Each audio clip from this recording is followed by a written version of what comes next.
शास्त्रों के अनुसार 5 महापाप कौन से हैं? दोस्तों, क्या आप जानते हैं सनातन धर्म में हर पाप को अलग अलग श्रेणी में बांटा गया है, जिसमें सबसे बड़ी जगह महापाप को दी गई है। बता दें, महापाप कुल 5 तरह के होते हैं, जिसमें पहला महापाप है। वैसे अच्छा, ये तो आपने सुना ही होगा कि हमारे हिंदू धर्म में ब्राह्मण को भगवान की तरह माना जाता है, क्योंकि ये हमारे लिए पूजनीय होते हैं। अब आपको बता दें, इसके पीछे भी एक कारण है। दरअसल ऐसा कहा जाता है कि ब्राह्मण की उत्पत्ति ब्रह्मा जी के ही मुख से हुई थी। जी हाँ, तभी उन्हें सबसे ऊंचा दर्जा दिया जाता है। इतना ही नहीं, अगर पुराणों की माने तो यही सब कारण रहे हैं जिसके चलते ब्राह्मणों को पूजा करने के योग्य भी माना जाता है।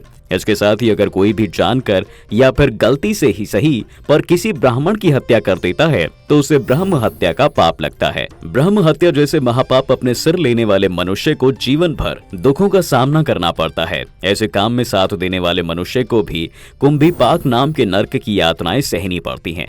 इसलिए मनुष्य को भूलकर भी ब्रह्म हत्या का भागी नहीं बनना चाहिए। वहीं दूसरा महापाप है मदिरा का सेवन।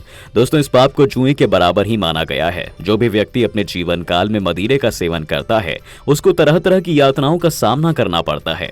वैसे आपको बता दें, शराब 3 तरह की होती है, गुड़ की बनी, चावल के आटे से बनी और तीसरी है फूल और अंगूर के रस से बनी। जी हाँ, वहीं जो भी इन तीनों प्रकार की शराब को हाथ तक लगाता है, उस इंसान को महापापी माना जाता है, फिर चाहे वो स्त्री हो या पुरुष। ऐसे लोगों से परिवार के साथ साथ भगवान भी नाखुश रहते हैं, जिसकी वजह से उसे जीते जी भी कई तरह की मुसीबतों का सामना करना पड़ता है। फिर ना तो जीवन में तरक्की मिलती है और ना ही पैसों की वृद्धि होती है।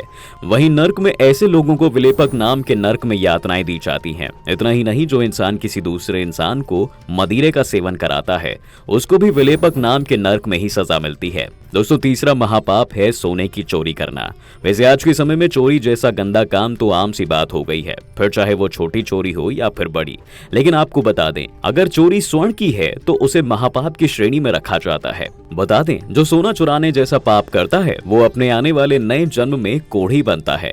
इसके साथ ही उस इंसान को जीवन भर नाखूनों की दिक्कत रहती है। वहीं दोस्तों, चोरी की चीज कभी किसी के जीवन में तरक्की नहीं लाती, बल्कि जितना कीमती सामान आप किसी और का चुराएंगे, उसका दुगना ही आपकी जेब से निकल जाएगा। थोड़ी देर से ही सही, लेकिन जाएगा जरूर। अच्छा, आपको बता दें कि ऐसे मनुष्य या ऐसे काम में साथ देने वालों को कामिस्त्र नामक नर्क में दुख दर्द झेलने पड़ते हैं। अगले महापाप की बात करें दोस्तों, तो कहा जाता है कि जो भी इंसान अपने गुरु की पत्नी पर गंदी नजर डालता है, वो महापापी कहा जाता है। गुरु की पत्नी के साथ किसी भी प्रकार की गंदी नीयत रखने वाले या जो भी उन पर बुरी नजर से देखते हैं, ऐसे मनुष्य पर ब्रह्म हत्या से भी बड़ा पाप लगता है। वैसे तो हर पाप का प्रायश्चित एक इंसान अपने जीवन में कर सकता है, लेकिन जब गुरु पत्नी पर गंदी नीयत रखने वाला पाप आता है तो उसकी कोई माफी नहीं है और ना ही कोई प्रायश्चित है। ऐसे मनुष्य को जयंती नामक नरक में उनके पापों की सजा मिलती है। इसके साथ ही मनुस्मृति की माने तो गलती से भी पराई स्त्री पर गंदी नजर नहीं डालनी चाहिए। जी हाँ, क्योंकि हर पराई स्त्री आपकी माँ या फिर बहन के बराबर होती है और अपनी ही माता और बहन पर गंदी नीयत रखना महापाप होता है। मनुस्मृति में यह भी बताया गया है कि जो व्यक्ति अपने गंदे इरादों में डूबकर गुरु की पत्नी से प्रेम करता है, परलोक में उसके सिर पर योनि का चिन्ह बना दिया जाएगा। ये चिन्ह अगले जन्म में व्यक्ति के सिर पर नजर भी आता है। और तो और ऐसे आदमियों को नरक में तब तक जलते लोहे से मारा जाता है जब तक वो बेहोश ना हो जाए। सिर्फ इतना ही नहीं, होश में आने के बाद उन्हें आग में लाल हुई स्त्री की मूर्ति से लिपटना पड़ता है। दोस्तों, कहा जाता है कि जब तक अग्नि उस इंसान को शुद्ध नहीं कर देती, तब तक ऐसे ही रहना होता है। इसके अलावा उसे अपने गुप्तांग को अपने हाथों से काटकर दक्षिण पश्चिम दिशा में चलना होता है। वहीं जो इस चारों महापापों को करने वालों का साथ देते हैं या फिर सब कुछ जानते हुए भी उन्हें नहीं रोकते, वो भी पाप के भागीदारी होते हैं। इतना ही नहीं, वो इंसान 5वें महापाप की श्रेणी में अपनी जगह बना लेते हैं। इनका साथ निभाने वाले व्यक्ति को भी कई प्रकार की यातनाओं का सामना करना पड़ता है। इसलिए कभी भी बुरी संगति वाले लोगों का साथ नहीं देना चाहिए।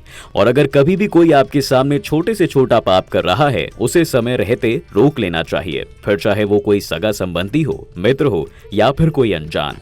ऐसे लोग आपके जीवन में समस्या का पहाड़ खड़ा करते हैं और जीवन भर आपका और दुखों का साथ बना रहता है। तो दोस्तों, आज की वीडियो में बस इतना ही। अगर आप भी मौत या नर्क से जुड़ी कोई और जानकारी लेना चाहते हैं तो हमें कमेंट करके जरूर बताएं।